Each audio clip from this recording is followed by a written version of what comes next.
Assalamualaikum warahmatullahi wabarakatuh.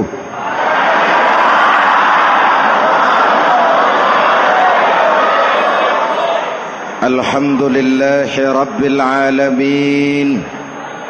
Wassalatu wassalamu ala asyrafil mursalin Sayyidina wa maulana Muhammadin wa ala alihi wa sahbihi ajmain, amma ba'du. Para ulama yang saya muliakan, hadirin hadirat ma'asyiral muslimin yang saya cintai, banyak kita alami perubahan-perubahan yang terjadi,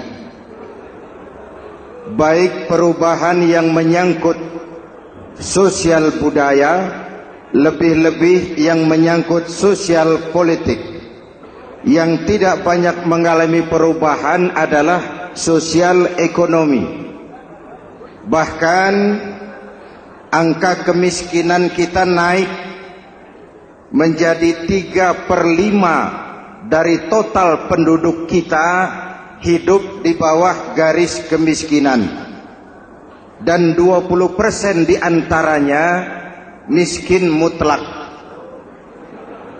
Perubahan-perubahan yang terjadi menyadarkan kita kepada kebenaran Al-Quran ketika Allah menyatakan wa tilkal ayyamu nudawiluha bainan nas.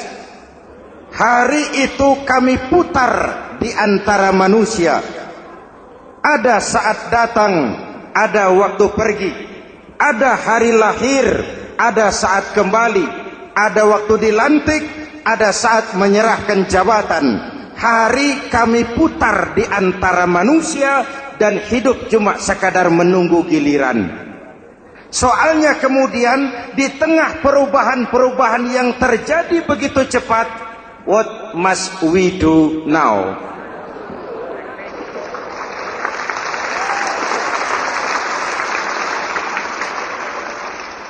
Saya juga nggak ngerti itu. Yang penting kan penampilan. Saudara-saudara kaum muslimin di seluruh tanah air, jadi pemimpin adalah pelayan bagi orang yang dipimpinnya. Okelah, perbaikan ekonomi, pembukaan lapangan kerja baru kita serahkan kepada pemerintah, karena kita percaya mereka orang-orang terpilih belaka yang dipilih dengan kepercayaan akan mampu membawa rakyat keluar dari kesulitan. Amin. Tugas kita sekarang di zaman susah meluruskan akidah. Jangan sampai mbah dukun yang naik ke permukaan. Betul? Islam misinya yang pertama membebaskan manusia dari kemusyrikan. 13 tahun Rasul berjuang di Makkah, menanamkan akidah, meluruskan keyakinan, membentuk iman. 13 tahun membebaskan manusia dari belenggu kemusyrikan. 13 tahun menanamkan la ilaha illallah Muhammadur Rasul dengan seluruh konsekuensinya. Kalau saya yakin tidak ada Tuhan selain Allah, saya tidak akan meminta tolong kecuali hanya kepada Allah. Saya tidak akan pernah takut kecuali hanya kepada Allah. Saya tidak akan menggantungkan hidup kecuali hanya kepada Allah. Saya tidak akan minta rizki kecuali hanya kepada Allah. Saya tidak akan melarikan persoalan kecuali hanya kepada Allah. Kalau konsekuen dengan keyakinan ini, mbah dukun nggak dapat tempat.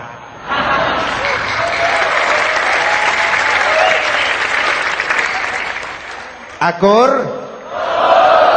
Ayo lihat secara sederhana. Saya sandaran di tiang, tiangnya ambruk, sayanya jatuh. Saya sandaran di tembok, temboknya runtuh, saya juga runtuh. Saya sandaran kepada orang kaya, dia jatuh miskin, saya bangkrut. Saya sandaran kepada jenderal, dia pensiun, saya selesai. Tapi kalau saya sandaran hanya kepada Allah, Allah tidak akan pernah miskin, Allah tidak akan pernah lumpuh, Allah tidak akan pernah terpuruk, dan Allah tidak akan pernah berkurang kekuasaannya.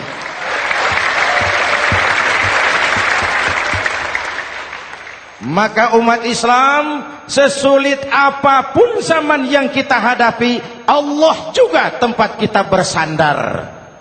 Jelas? Selama ini kita iman dalam ucapan, tapi sekuler dalam perbuatan. Di masjid ada Allah, di kantor Allah tidak ada, maka korupsi merajalela.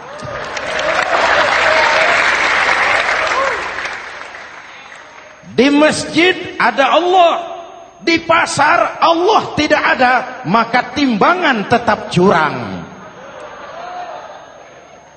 Kita iman dalam ucapan, tapi sekuler dalam perbuatan. Oleh karena itu, sesulit apapun zaman yang kita hadapi, iman jugalah pegangan kita. Allah juga tempat kita bersandar. Boleh zaman berubah, akidah jangan sampai goyah. Karena iman kita hidup, untuk iman kita berjuang, dan dalam iman kita ingin kembali menghadap Allah Subhanahu. Selama ini manusia Indonesia kita lebih banyak diisi otaknya, hati sering kosong, agama dangkal, akidah rapuh, moral rendah. Memang kemudian muncul banyak orang-orang pintar, cuma sayang tidak benar. Indonesia kita bangkrut, Indonesia kita terpuruk, Indonesia kita sakit parah kalau diurus orang yang cuma pintar tapi tidak benar. Kita perlu orang-orang pintar, tapi kita lebih perlu orang benar. Jelas? Kalau cuma pintar tapi tidak benar, itu yang sering saya sampaikan, nanti disuruh ngurus beras malah nimbun beras.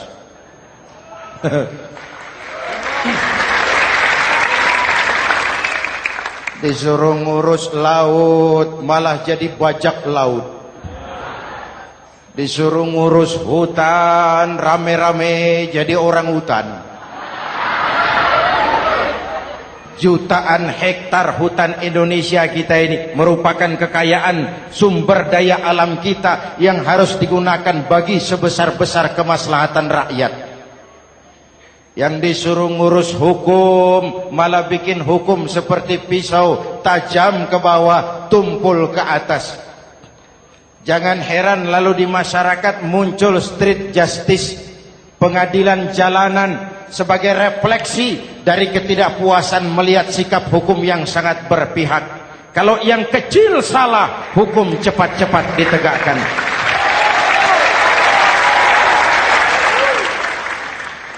Lihat saja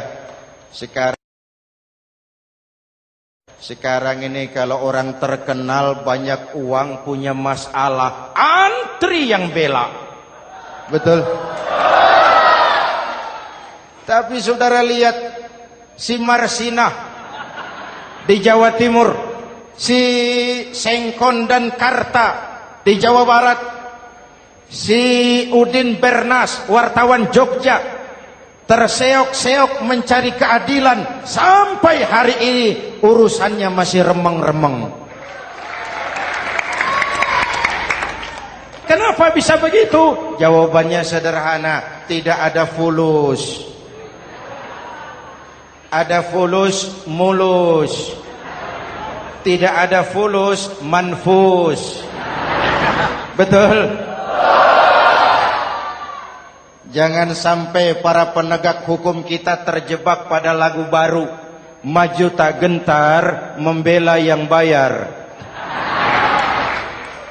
Biar bertentangan dengan nurani, biar bertentangan dengan public opini, biar bertentangan dengan rasa keadilan. Siapa yang bayar, itulah majikan. Mau benar atau salah, belain terus.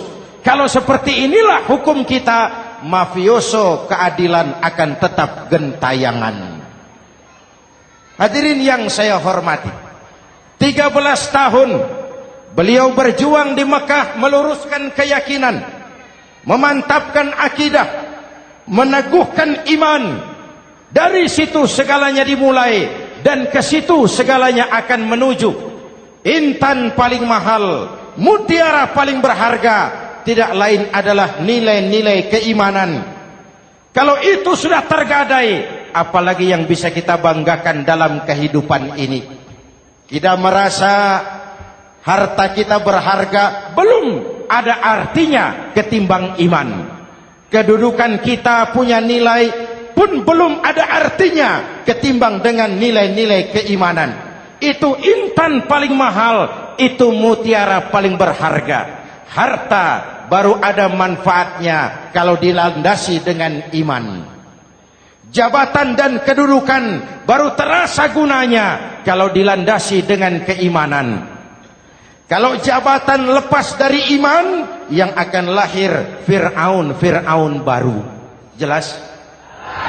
Kalau harta terlepas dari iman, yang akan muncul adalah konglomerat korun. Kalau ilmu pengetahuan terlepas dari nilai dasar keimanan, maka yang akan muncul adalah ilmuwan pelacur yang menyalahkan yang benar, membenarkan yang salah untuk kepentingan pribadi. Dan kondisi seperti itu tidak akan membuat kita makin sehat. Oleh karena itu, pada kesempatan ini, pesan pertama saya, menghadapi zaman susah, tetap jaga akidah, tetap pelihara keyakinan. Kesulitan bukan untuk ditakuti, untuk diatasi.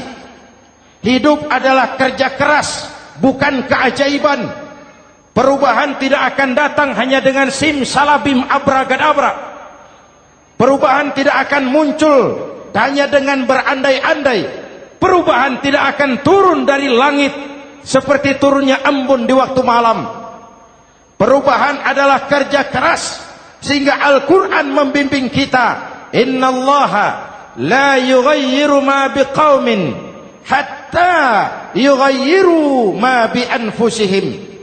Allah tidak akan mengubah keadaan suatu bangsa kalau mereka tidak mau mengubah apa yang ada di dalam diri mereka. Yang ada di dalam diri itu rule of thinking, state of mind, cara kita berpikir, cara kita memandang kehidupan, cara kita mengatasi persoalan. Hadirin yang saya hormati, inilah iman. Berangkat dari ini kita menyadari, ini ujian buat kita rakyat. Dan kita rakyat Indonesia ini kalau sama susah sih sudah kenyang. Ya Pak? Ya Pak? Kita ini sebagai bangsa mengalami apa yang disebut oleh Bung Karno up and down, naik turun, timbul tenggelam, pasang surut. 350 tahun dijajah oleh Belanda, kita susah. Berangkat Belanda masuk Jepang, susah lagi. Pergi Jepang, datang nikah, susah lagi. Lalu kita merdeka, dirongrong oleh berbagai pemberontakan, susah lagi. Makan bulgur, antri minyak. Lalu PKI berontak, susah lagi. Muncul orde baru, lama-lama susah lagi. Orde baru selesai, naik reformasi, mulai repot nasi, susah lagi.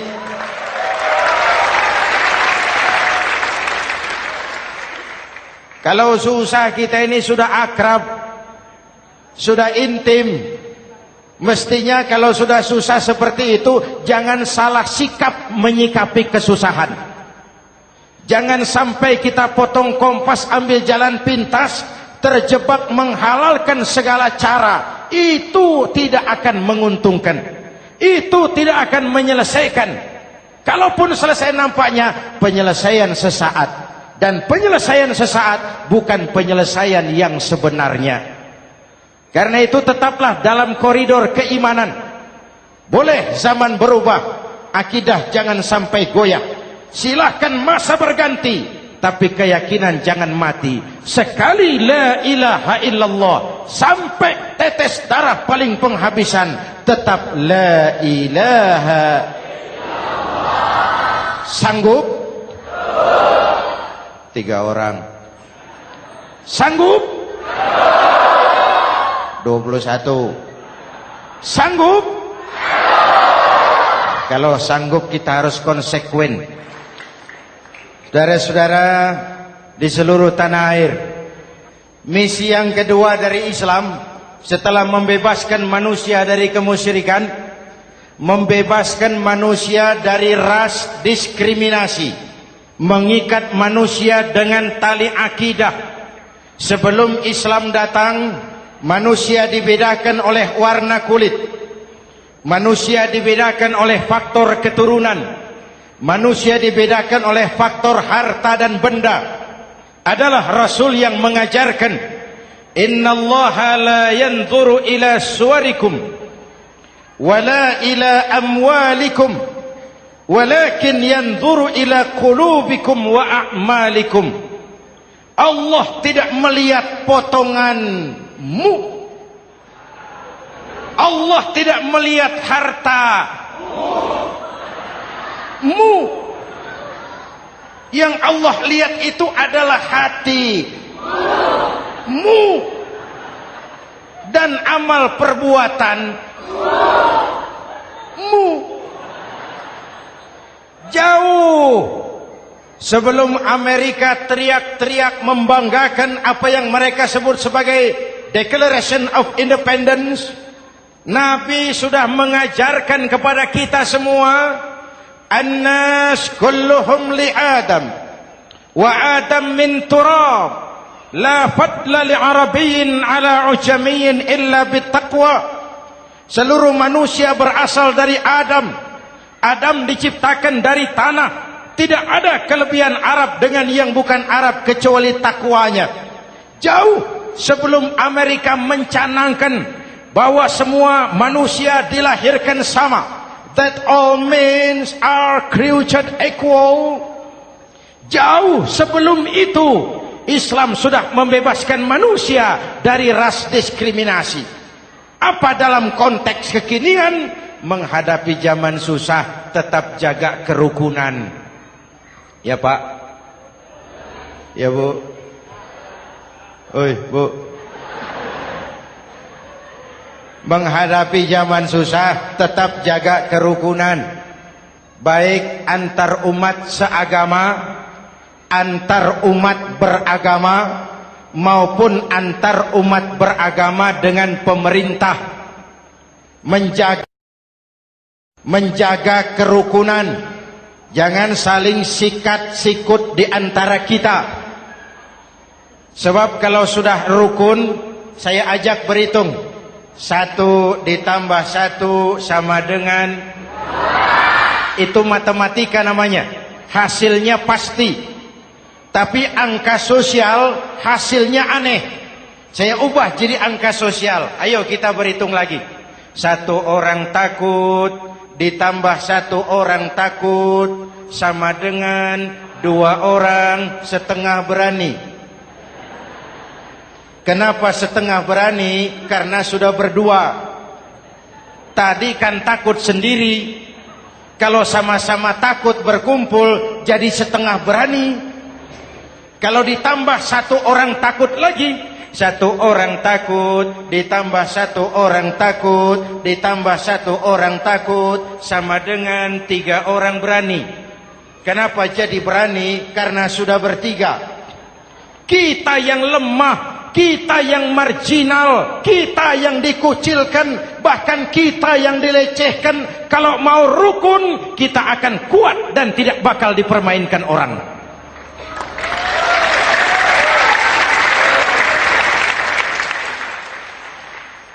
Tapi kalau rukunnya yang satu mau menikam yang lain, saya ajak berhitung lagi. Yuk berhitung yuk. 1 ekor ayam ditambah 1 ekor musang sama dengan 1 ekor musang. Kemana ayamnya? Dimakan musang. Betul nggak nih hitungan? Ayo kita hitung lagi. 1 ekor ayam ditambah 1 ekor musang sama dengan 1 ekor musang. Kemana ayamnya? Dimakan musang. Jadi kalau kita suka kumpul dengan orang yang mau makan kita, selesailah kita.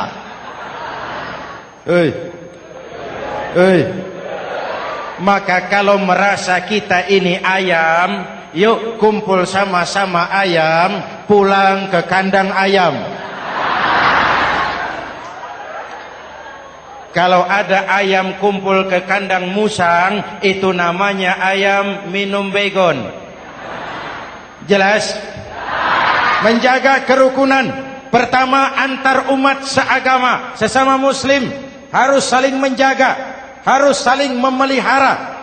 Baik dia muslim yang jadi kapolri, baik dia muslim yang jadi kasat, baik dia muslim yang jadi pengusaha, baik dia muslim yang jadi petani, nelayan, guru, semua komit menjaga semangat kebersamaan, rukun antar umat seagama.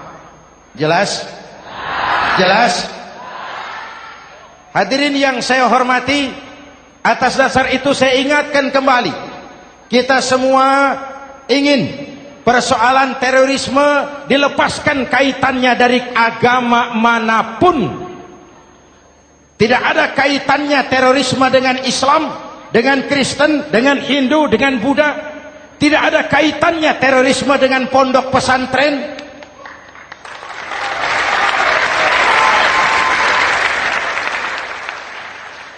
Jangan sampai pesantren jadi kambing hitam. Karena sejak zaman penjajahan, pesantren sudah terbukti memberikan kontribusi bagi perjuangan memerdekakan rakyat Indonesia.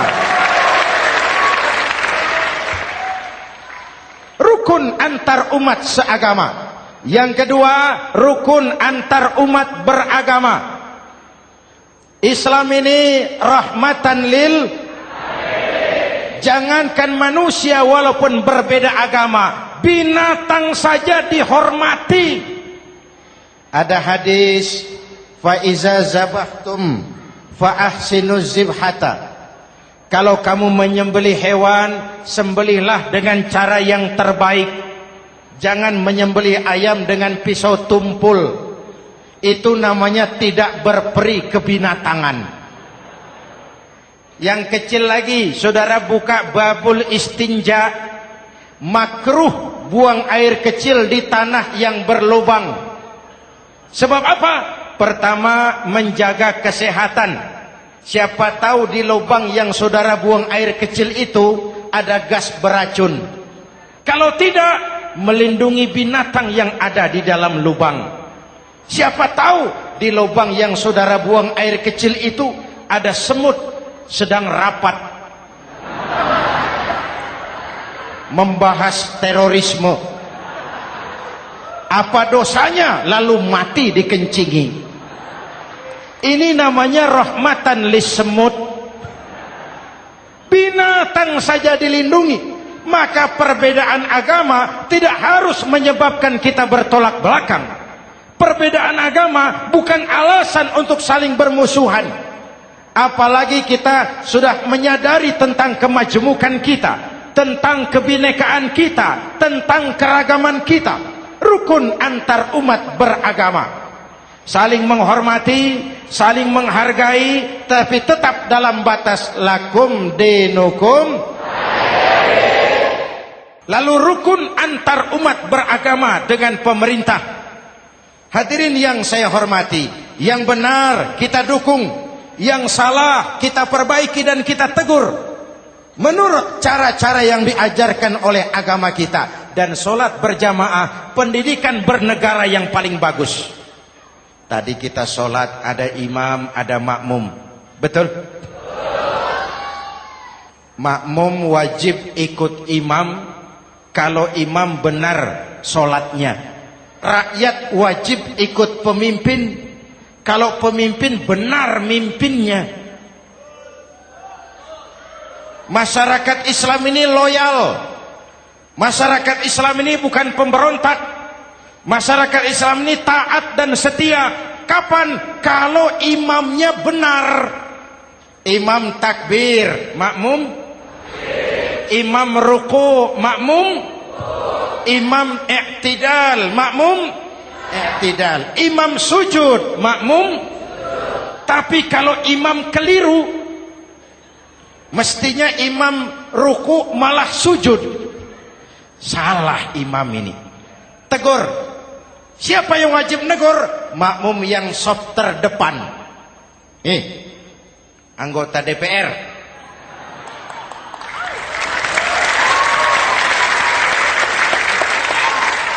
Ini wakil-wakil makmum ini.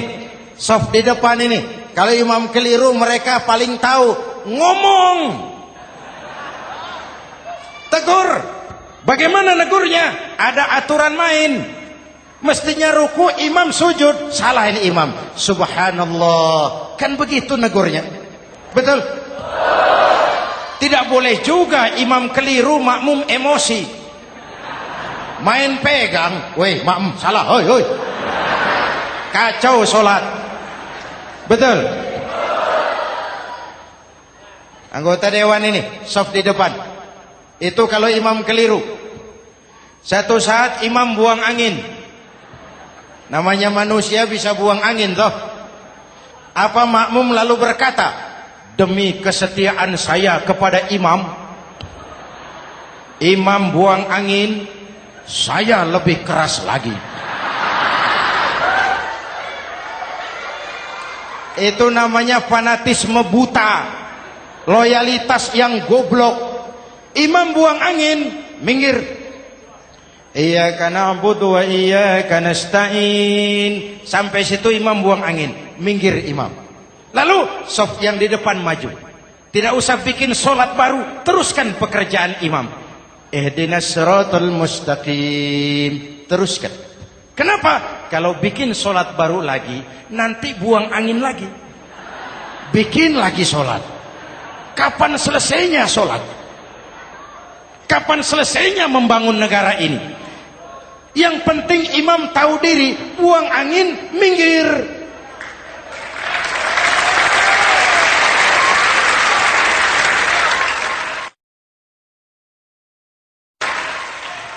Ini kacaunya solat berjamaah kita sekarang.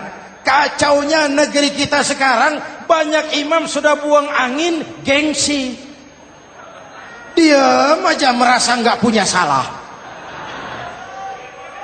Dikasih tahu sama makmum, imam tadi buang angin ya, malah jawab sedikit. Apa kalau sedikit lalu tidak batal solat itu? Mekanisme kehidupan sosial yang diatur lewat tuntunan solat berjamaah. Sehingga Nabi berpesan, kun imaman muta'an au ma'muman muti'an fala takun thalisan jazu'a. Kalau jadi pemimpin, jadilah pemimpin yang ditaati. Kalau jadi makmum, jadilah makmum yang mentaati. Jangan jadi golongan ketiga pemecah belah. Di depan tidak jalan, di belakang takut, ditaruh yang di tengah, di depan didorong, yang belakang ditendang. Ini namanya biang kerok.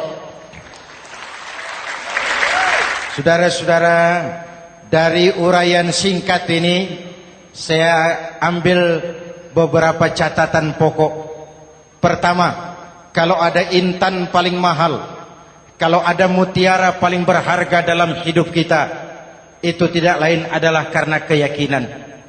Hidup jadi indah, hidup jadi berharga, hidup jadi berarti kalau didasari atas sebuah keyakinan.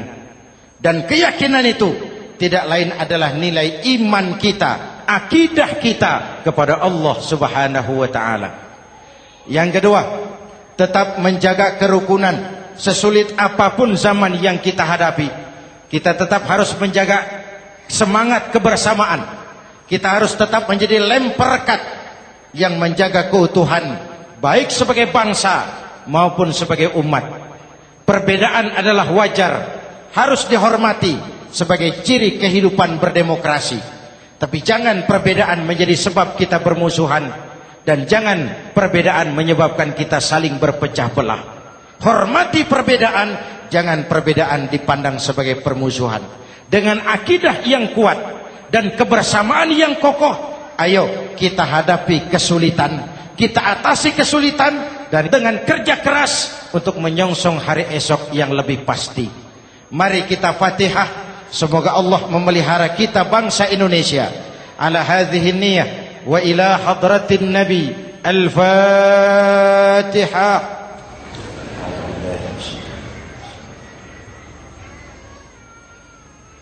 Iyyaka na'budu wa iyyaka nasta'in. Ihdinas siratal mustaqim. Siratal ladzina an'amta 'alaihim. Bismillahirrahmanirrahim. Amin. Alhamdulillahi rabbil alamin. Allahumma salli wa sallim mubarak ala sayyidina Muhammadin wa ala alihi wa sahbihi ajma'in. Allahumma rabbana taqabbal minna salatana wa siyamana wa qiyamana wa takhashu'ana wa ta'abbudana wa tammim taksirana ya arhamar rahimin. Allahumma aslih man fi salahihi salahul muslimin. Allahumma ahlik man fi halakihi salahul muslimin. Allahumma rabbana la tu'akhizna in nasina aw akhtana. Rabbana wa la tahmil alaina isran kama hamaltahu ala alladhina min qablina. Rabbana wa la tuhammilna ma la taqata lana bih wa'fu 'anna waghfir lana warhamna anta maulana fansurna 'alal qaumil kafirin. Allahumma ij'alna minas su'ada'il maqbulin wa la taj'alna minal ashqiya'il mardudin. Afdalu ma qultuhu ana wan nabiyyuna min qabli. La ilaha illallah.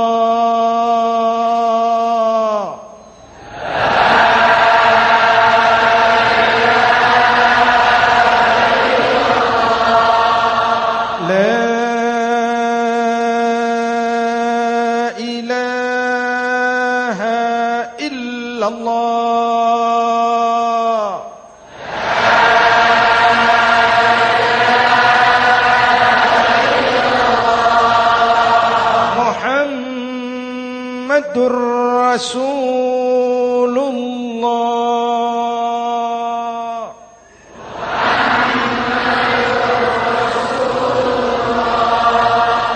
Sallallahu alaihi wa alihi wa sallam. Kalimatu haqqin 'alaiha nahya wa 'alaiha namut wa 'alaiha wa biha nub'atsu insyaallah minal aminin minal aminin minal aminin rahmatika ya arhamar rahimin.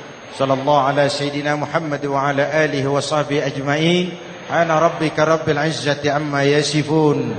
Salamun alal mursalin. Walhamdulillahi rabbil alamin. Jumpa lagi di lain kesempatan insyaallah. Wassalamualaikum warahmatullahi wabarakatuh.